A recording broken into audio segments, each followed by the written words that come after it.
প্রিয় বন্ধুরা, আজকের ভিডিওতে আমি 2023-24 সেশনের এবিটিএ টেস্ট পেপারের বাংলা বিষয়ের প্রথম দুটি পেজের উত্তর তোমাদের সামনে তুলে ধরব।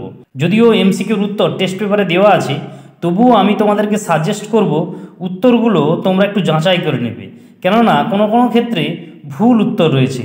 আজকে শুধু এমসিকিউ নয়, এসএকিউরও উত্তর তোমাদের সামনে আমি শেয়ার করব। চলো একেবারে সরাসরি টেস্ট পেপারের পেজে চলে যাচ্ছি। প্রথম পেজ দেখো, 9 নম্বর পেজ রয়েছে। 9 নম্বরের প্রথম প্রশ্ন। প্রথমে আমি এমসিকিউ নিয়ে আলোচনা করব। এমসিকিউ জাস্ট আমি উত্তর বলবো, তোমরা প্রশ্নটা একটু দেখে নেবে। দেখো, প্রথম প্রশ্ন, তপনের সম্পূর্ণ নাম কি ছিল? উত্তরটা হবে অপশন ঘ, শ্রী তপন কুমার রায়। তারপর 2 এর দাগের উত্তরটা হবে অপশন গ, অমৃত ও ইসাবের পরস্পরের প্রতি ভালোবাসার গল্প শুনে। তারপর 3 এর দাগের উত্তরটা হবে দুদিন। তারপর 4 এর দাগের উত্তরটা হবে ক্ষমা করো। তারপর 5 এর দাগের উত্তরটা হবে 4 দণ্ডের চিকিৎসায়। তারপর 6 এর দাগের উত্তরটা হবে শিব। তারপর 7 এর দাগের উত্তরটা হবে লর্ড কার্জন। এরপর 8 এর দাগের উত্তরটা হবে কলাপাতা। এরপর 9 এর দাগের উত্তরটা হবে পরশুরাম। এরপর 10 এর দাগের উত্তরটা হবে প্রযোজক কর্তা। 11 এর দাগের প্রশ্নটা আছে, এটা কিন্তু ভুল আছে। বাংলায় বিভক্তি প্রধান কারক হলো কর্তৃকারক, কর্মকারক, অপাদানকারক। সবগুলি অপশন 4টে রয়েছে। এখানে তোমাদেরকে বলে রাখি, বিভক্তি প্রধান কারক হলো কর্তৃকারক, কর্মকারক এবং অধিকরণ কারক। এখানে দেখো আমি নিচে মেনশন করে দিয়েছি। আর অনুসর্গ প্রধান কারক হলো করণ কারক, নিমিত্ত কারক আর অপাদান কারক। তাহলে দেখো এখানে অপশন আছে কর্তৃকারক, কর্মকারক আর অপাদান কারক। এখানে যদি অধিকরণ কারক দিত তাহলে উত্তরটি কিন্তু সবগুলি হতো। তাহলে আমি এই হিসাবে দুটি কিন্তু অ্যান্সার হবে, সেটা হচ্ছে কর্তৃকারক এবং কর্মকারক। এবার 12 দাগের প্রশ্ন, সংযোজক অব্যয়ের ব্যবহার দেখা যায় যে সমাসে? উত্তরটা হবে দ্বন্দ্ব সমাসে। এর পরের পেজের প্রশ্ন, চুলোচুলি যে সমাসের উদাহরণ তা হলো? উত্তরটা হবে ব্যতিহার বহুব্রী। এরপর 14 নম্বর প্রশ্নের উত্তরটা হবে কর্মধারয়। এরপর 15 নম্বর প্রশ্নের উত্তরটা হবে মিশ্র বাক্য। এরপর 16 নম্বর প্রশ্নটাও কিন্তু ভুল আছে। কোনটি কর্মকর্তৃ বাচ্যের দৃষ্টান্ত নয় হবে প্রশ্নটা? সেক্ষেত্রে উত্তরটা হবে পণ্ডিতে বলে। দেখো অপশান গ আছে। আর শাঁখ বাজে, বৃষ্টি পড়ে আর ট্রেন চলে, সবগুলোই কিন্তু কর্মকর্তৃ বাচ্যের দৃষ্টান্ত। তাহলে প্রশ্নটা হবে কোনটি কর্মকর্তৃ বাচ্যের দৃষ্টান্ত নয়? উত্তরটা হবে সেক্ষেত্রে পণ্ডিতে বলে। তাকের প্রশ্ন, ধ্বংস দেখে ভয় কেন তোর? কোন প্রকার বাচ্যের উদাহরণ? উত্তরটা হবে হাববাচ্য। এরপর আমি এসএকিউর উত্তরগুলো তোমাদের সামনে তুলে ধরছি। তোমরা এই এসএকিউর উত্তরগুলো একটু মন দিয়ে শুনবে, পারলে তোমরা একটু খাতায় নোট করে নেবে। দেখো প্রথম প্রশ্ন 2.1.1, কিন্তু পারিবে কি? কি পারার কথা বলা হয়েছে? উত্তরটা হবে নদীর বিদ্রোহ গল্পে নদী তার স্বাভাবিক গতিপথে বাধা সৃষ্টিকারী বাঁধ বা ব্রিজগুলিকে ভেঙে নিজস্ব পথ তৈরি করে নিতে চায়। প্রশ্নোক্ত অংশে এই বিষয় পারার কথা বলা হয়েছে। তারপরে দেখো 2.2, তারপর 2 নম্বর প্রশ্ন, উনি ঘোষণা করলেন। কে কি ঘোষণা করলেন? উত্তরটা হবে অদল বদল গল্পে গ্রাম প্রধান ঘোষণা করেছিলেন যে অমৃতকে অদল ও ইসাবকে বদল বলে ডাকা হবে। তারপর 3 দাগের প্রশ্ন, ভামো যাত্রায় ট্রেনে অপূর্বর সঙ্গী কে কে হয়েছিল? উত্তরটা হবে ভামো যাত্রাকালে অপূর্বর সঙ্গী হয়েছিল আরদালি এবং অফিসের একজন হিন্দুস্থানি ব্রাহ্মণ পেয়াদা। এরপর 4 দাগের প্রশ্ন, আপনি তাহলে সত্যিই বের হয়েছিলেন? কার মনে এ প্রশ্ন জেগেছিল?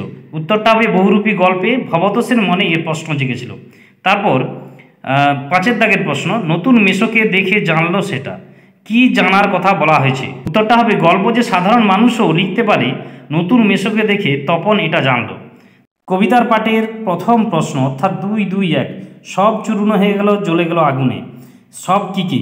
উত্তরটা হবে পাবলো নেরুদার অসুখী একজন কবিতায় যুদ্ধের আঘাতে কবির মিষ্টি বাড়ি, ঝুলন্ত বিছানা, ছড়ানো করতলের মতো পাতাযুক্ত গোলাপি গাছ, চিমনি, প্রাচীন জলতরঙ্গ ইত্যাদি এই সব চূর্ণ হয়ে গেল।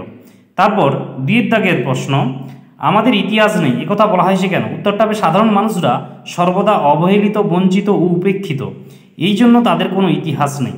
এরপর 3 দাগের প্রশ্ন, অনুমান করে নিজে চিতে, কে কি অনুমান করে?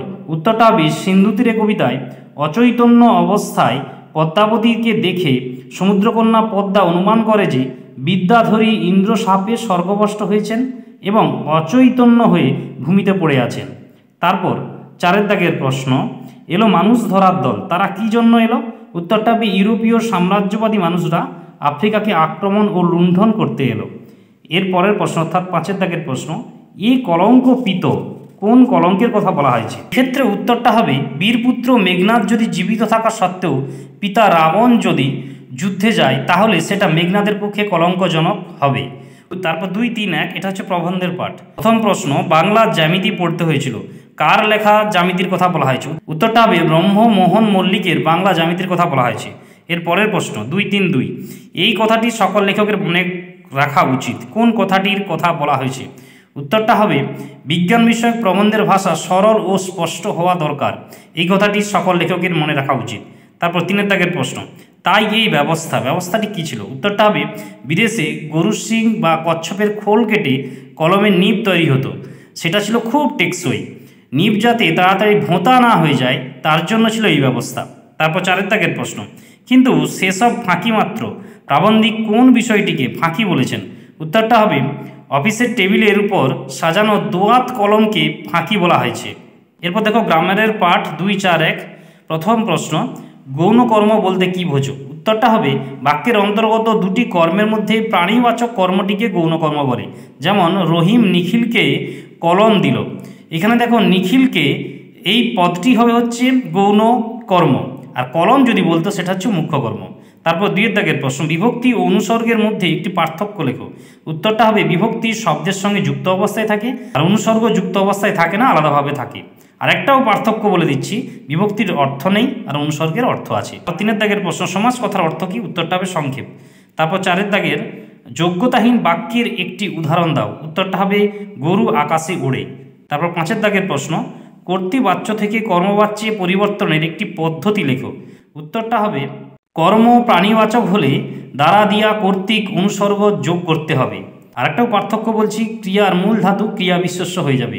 যেমন কর্তৃবাচ্যে শ্যামলবাবু গান গাইছেন, এটাকে যদি কর্মবাচ্যে করি শ্যামলবাবু কর্তৃক গান গাওয়া হচ্ছে। এরপরের প্রশ্ন অর্থাৎ 6 দাগ, ব্যাসবাক্য সহ সমাস নির্ণয় করো। সন্ধান্নিক, উত্তরটা হবে সন্ধ্যায় পালনীয় আহ্নিক, মধ্যপদলোপী কর্মধারায় সমাস। তারপর 7 দাগের প্রশ্ন, খাগের কলম দেখা যায় একমাত্র সরস্বতী পূজার সময়, অর্থগত দিক থেকে এটি কোন বাক্যের উদাহরণ? উত্তরটা হবে নির্দেশক বাক্য।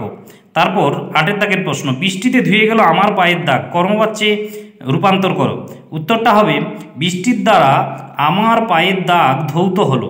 তারপর 9 দাগের প্রশ্ন, 7 দিন হলো এক সন্ন্যাসী এসে জগদীশবাবুর বাড়িতে ছিলেন, নিম্নরেখ পদটির কারক ও বিভক্তি নির্ণয় করো। উত্তরটা হবে দেখো এই যে জগদীশ বাবুর তলায় আন্ডারলাইন আছে তো, এটা হবে সম্বন্ধ পদের র বিভক্তি। এরপর 10 দাগের প্রশ্ন, উদ্দেশ্য প্রসারকের একটি উদাহরণ দাও। আমি উদাহরণটা বলছি, কবিগুরু রবীন্দ্রনাথ নোবেল পেয়েছিলেন, কবিগুরুটা হচ্ছে উদ্দেশ্য প্রসারক আর রবীন্দ্রনাথটা অবশ্যই উদ্দেশ্য। এই হলো 9 নম্বর পেজের এমসিকিউ ও এসিকিউর উত্তর।